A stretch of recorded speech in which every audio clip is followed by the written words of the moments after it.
तप जप व साधना करके सिद्धि, सफलता और सुविधाएं प्राप्त करने के प्रयत्न में दिन रात लगा ही रहता है, किंतु सभी को इच्छित फल की प्राप्ति कहां होती है। अनेक साधक तो निराशा के भंवर में खो ही जाते हैं। पर भस्म प्रिय भोले भंडारी के विषय में ऐसा नहीं है। इन भस्मशाई शंकर की शरण में जो भी आता है वो कभी निराश नहीं लौटता।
माता, शिव समाधि के टूटने के लक्षण दिखाई नहीं देते। प्रभु ने मुझसे कहा था इस बार जैसे ही वो समाधि समाप्त करें, मैं उनके लिए नूतन चिता भस्म लेकर आऊं। पर लाऊं कैसे? समाधि भंग हो तब लाऊं। समाधि भंग होने पर कहां से लाओगे चिता भस्म? शमशान से लाऊंगा माता। समाधि भंग होने पर यदि तुम भस्म लेने गए तो समय अधिक लगेगा। विलंब होने से भोलेनाथ अप्रसन्न भी हो सकते हैं। तो फिर मैं क्या करूं माता? तुरंत जाकर चिता भस्म ले आओ। भोलेनाथ की आज्ञा का पालन होना ही चाहिए। तुम्हें तो ध्यान ही होगा कि आज वही तिथि है जब महाकालेश्वर ज्योतिर्लिंग की स्थापना हुई थी और भोलेनाथ ने पहली बार शरीर पर चिता भस्म लगाई थी। अब तुम शीघ्र जाओ, विलंब ना करो। जैसी आपकी आज्ञा।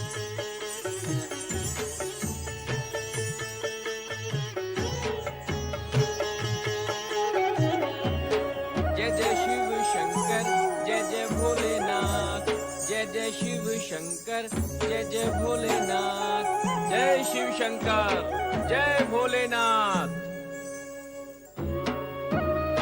चिता भस्म ले आए नंदी? ले तो आया प्रभु, किंतु इसे लाने के लिए मुझे बहुत दूर जाना पड़ा। अच्छा, अब तुम देवी पार्वती की सेवा में जाओ। इस समय उन्हें तुम्हारी सेवा की विशेष आवश्यकता है। जैसी आपकी आज्ञा भोलेनाथ।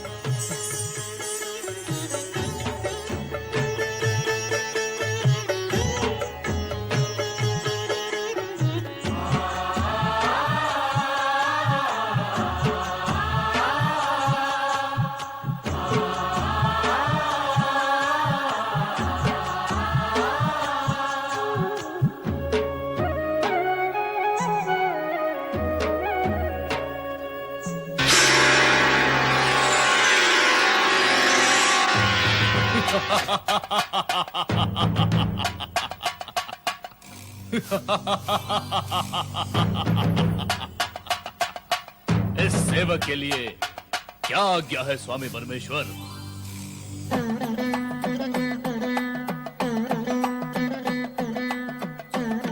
हे असुर, तुम भस्म से उत्पन्न हुए हो, इसलिए तुम्हारा नाम भस्मासुर हुआ। तुम हमारे लिए नित्य नवीन भस्म लाने के लिए उत्पन्न हुए। अवश्य स्वामी परमेश्वर, अवश्य। परंतु ये कार्य बहुत तुच्छ है।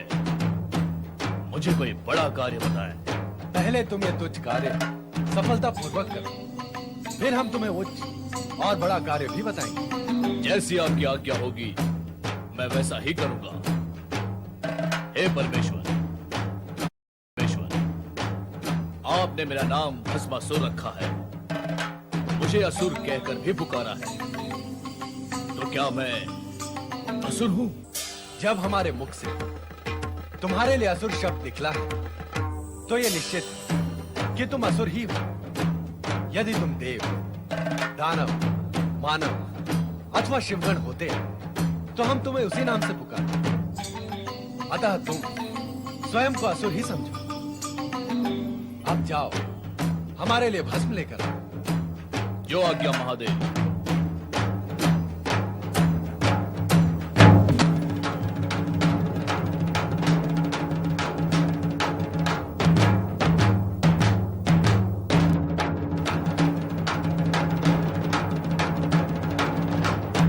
यहाँ तो दूर दूर तक कहीं भी शमशान भूमि दिखाई नहीं देती।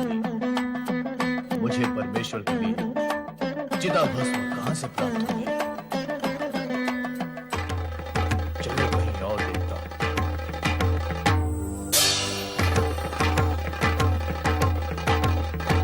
यहां भी कोई शमशान दिखाई नहीं देता। क्या करूं?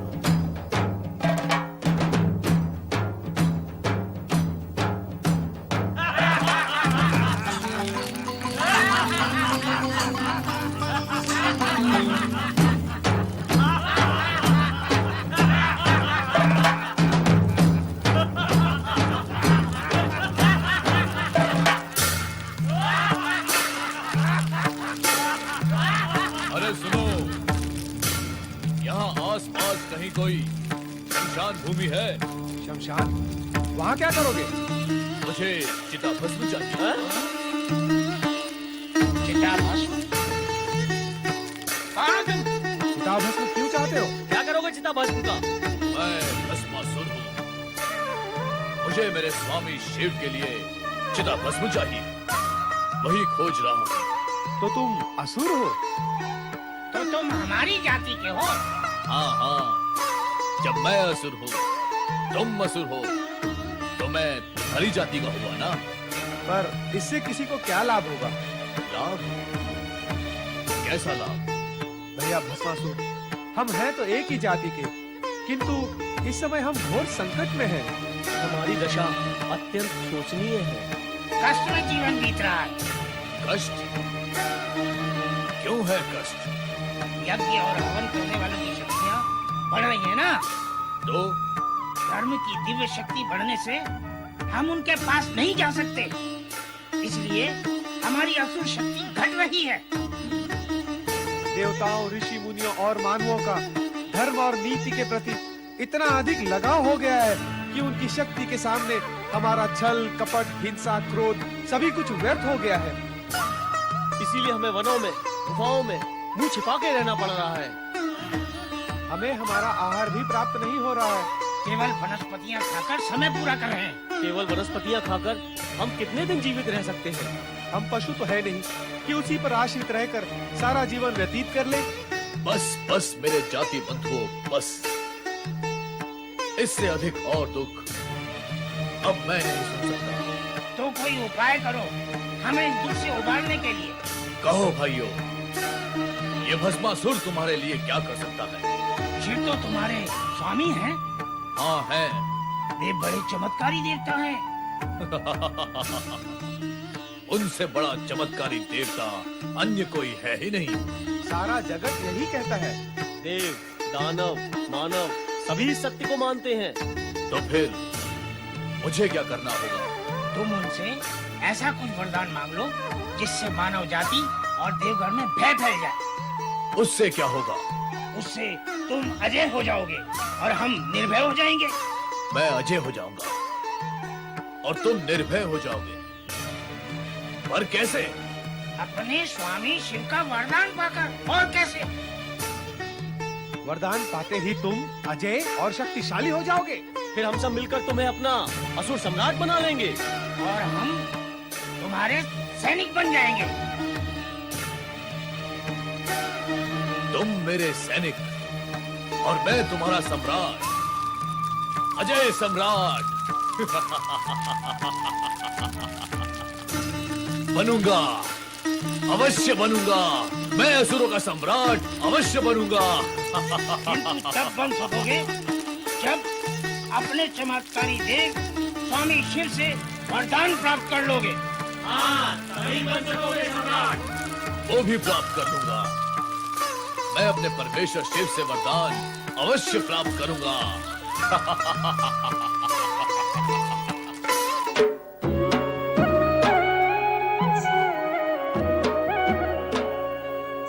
स्वामी परमेश्वर को सेवक भस्मासुर प्रणाम करता है। आओ भस्मासुर, भस्म ले आए। आज भस्म नहीं मिली स्वामी परमेश्वर। क्यों? स्वामी परमेश्वर, इस जगत में मनुष्य व असुरों की आयु बढ़ती जा रही है, बढ़ती ही जा रही है। मैं चारों दिशाओं में ढूंढता नहीं मिला जहां से मैं भस्म प्राप्त कर सकता। आओ भस्मासुर, भस्म ले आए। आज भस्म नहीं मिली स्वामी परमेश्वर। क्यों? स्वामी परमेश्वर, इस जगत में मनुष्य व असुरों की आयु बढ़ती जा रही है, बढ़ती ही जा रही है। मैं चारों दिशाओं में ढूंढ ढूंढ कर थक गया, परंतु मुझे कहीं भी कोई नई चिता नहीं मिली जहां से मैं भस्म प्राप्त कर सकता। सारे शमशान सूने पड़े। लगता है मृत्यु अपना कार्य नहीं कर रही, इसीलिए प्राणियों ने भी मरना बंद कर दिया है। अब चिंता तो यह है परमेश्वर कि मैं आपकी आज्ञा का पालन कैसे करूं। जितने जन्म होते हैं उतने ही मरण भी होते हैं। जन्म मरण प्रकृति का अटूट नियम है, इसलिए तुम्हें चिंता करने की आवश्यकता नहीं है। ढूंढने पर कहीं न कहीं तुम्हें चिता भस्म अवश्य मिल जाएगी। मैं सारे जगत का चक्कर लगाकर लौटा हूं स्वामी परमेश्वर। भविष्य में भी कोई चिता जलने या उसकी भस्म मिलने की कोई संभावना नहीं है। यदि आप मेरी एक प्रार्थना स्वीकार करें तो भस्म मिलने का उपाय हो सकता है। कैसी प्रार्थना? आप मुझे वरदान दें कि मैं जिस किसी के भी सर पर हाथ रख दूं वो भस्म हो जाए। इससे क्या होगा भस्मासुर? एक तो इससे भस्म की प्राप्ति होगी परमेश्वर, दूसरे वे वृद्ध जो व्यर्थ ही इस धरती पर भार है, मृत्यु को प्राप्त नहीं हो रहे, वे वृद्धावस्था की पीड़ा से मुक्त हो जाएंगे। मुझे वरदान दीजिए परमेश्वर। तथास्तु। अब तुम जिस प्राणी के सर पर हाथ रख दोगे वो भस्म का ढेर हो जाएगा, परंतु ध्यान रहे मृत्यु के समीप पहुंचे और वृद्धावस्था के कष्टों से मुक्त करने के लिए ही तुम प्राणियों पर इसका उपयोग करोगे। निर्दोष प्राणियों पर इसका उपयोग नहीं करना। कदापि नहीं परमेश्वर, कदापि नहीं। आप तो आशुतोष हैं, सभी की आशा को संतुष्ट करते हैं। मुझे तो आशा भी नहीं थी कि आप मेरी प्रार्थना को सुनकर इतने शीघ्र वरदान भी दे देंगे। अब मैं कैलाश पर्वत पर चिता भस्म का ढेर लगा दूंगा। आपकी जय हो परमेश्वर, आपकी जय हो।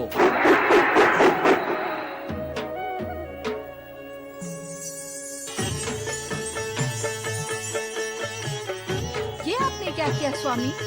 आप सदा ऐसा ही करते हैं। असुरों को वरदान देकर उन्हें अहंकारी बना देते हैं, फिर वे निर्दोष प्राणियों पर अत्याचार करते हैं। भस्मासुर भी इतना बड़ा वरदान पाकर वैसा ही करेगा। चिंता न करो देवी, भस्मासुर हमारा सेवक है, वो हमारे आज्ञा का उल्लंघन नहीं करेगा। सेवक होने के साथ साथ वो असुर भी तो है स्वामी। और असुर आज्ञा ही क्या, धर्म, नीति, न्याय, मर्यादा सभी का उल्लंघन कर देते हैं। भस्मासुर को इतना बड़ा वरदान देकर आपने अच्छा नहीं किया स्वामी।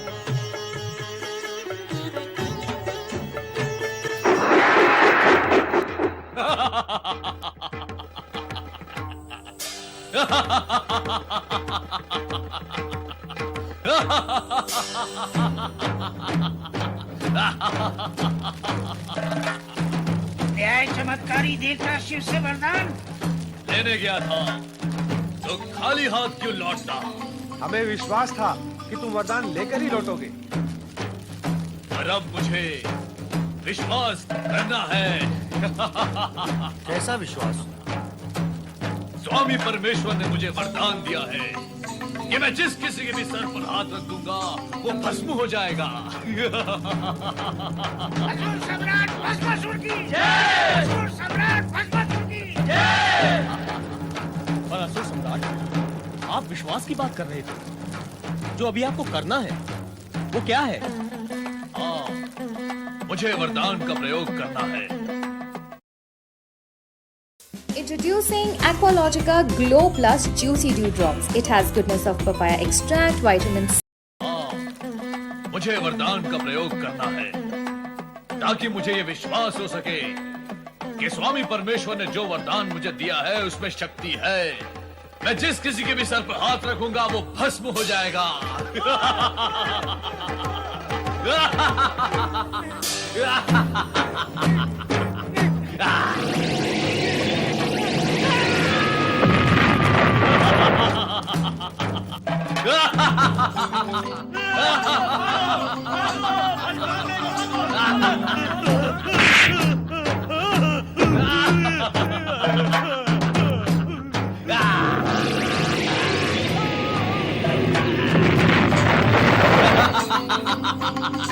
असुर सम्राट, ये आप क्या कर रहे हो? प्रयोग कर रहा हूँ। अरे प्रयोग कोई अपनों पर किया जाता है, प्रयोग तो दूसरों पर किया जाता है।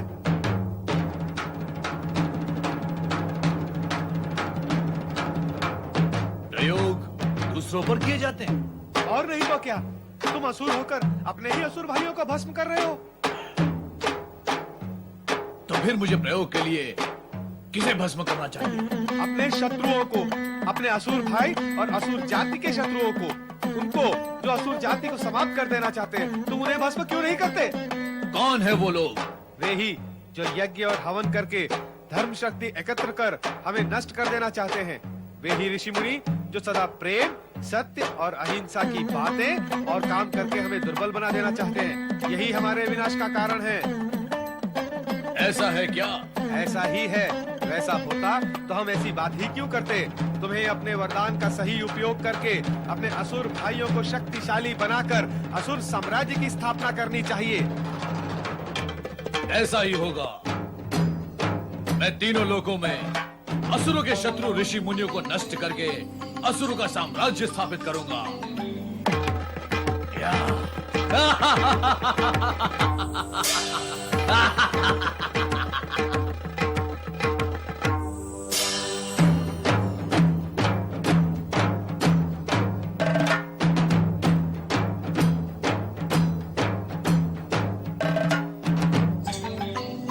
ओम इंद्राय स्वाहा, ओम इंद्राय स्वाहा, ओम इंद्राय स्वाहा, ओम अग्नये स्वाहा।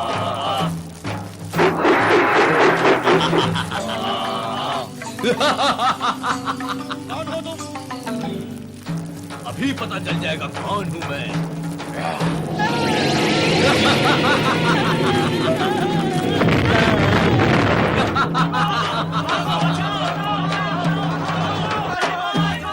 सर्वाभरण भूषितायै स्वाहा, सर्वाभरण भूषितायै स्वाहा, सर्वाभरण भूषितायै स्वाहा, सर्वाभरण भूषितायै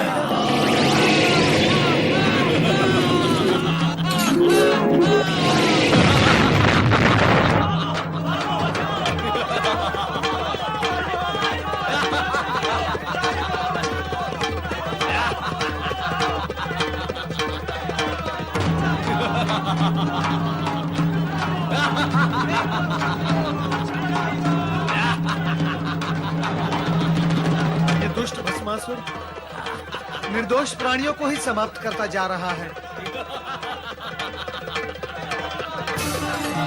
ये भी तो मुनि है, इसे भी भस्म करता हूँ। अरे ये क्या कर रहे हो भस्मासुर? मुझे भस्म करके तुम्हें क्या मिलेगा? मिलेगा नहीं, मिलेगी तुम्हारी भस्म। मेरी भस्म का तुम्हें क्या उपयोग भस्मासुर? मैं जीर्ण क्षीर्ण दुर्बल काया का दुर्बल प्राणी। मुझे भस्म करके कितनी भस्म प्राप्त होगी तुम्हें? इतनी। सुनो, वही करते रहो जो कर रहे थे। क्या क्या करता रहूं? वही राक्षसों को भस्म करने का कार्य। मोटे मुटल्ले हट्टे कट्टे होते हैं ये राक्षस, उन्हें भस्म करो, चारों ओर भस्म ही भस्म हो जाएगी। हाँ। अरे नारद, क्या तू मुझे मूर्ख समझता है? नहीं नहीं, जब तक तुम्हारे सम्मुख खड़ा हूँ तब तक तुम्हें मूर्ख कैसे समझ सकता हूँ? नहीं, तू सामने खड़ा होकर ही मुझे मूर्ख समझ रहा है नारद। नहीं नहीं, इसीलिए तो राक्षसों को भस्म करने की कुमंत्रणा दे रहा है। अरे परंतु मैं तुम सब ऋषि, मुनि, देवगण, ब्रह्मा, विष्णु, इंद्र सभी को भस्म करके तीनों लोकों पर विजय प्राप्त करूंगा। परंतु उससे पूर्व मैं सर्वप्रथम तुझे ही भस्म कर अरे दूंगा। भस्मासुर, सर्वप्रथम त्रिलोक पर तो विजय प्राप्त कर लो, फिर नारायण नारायण।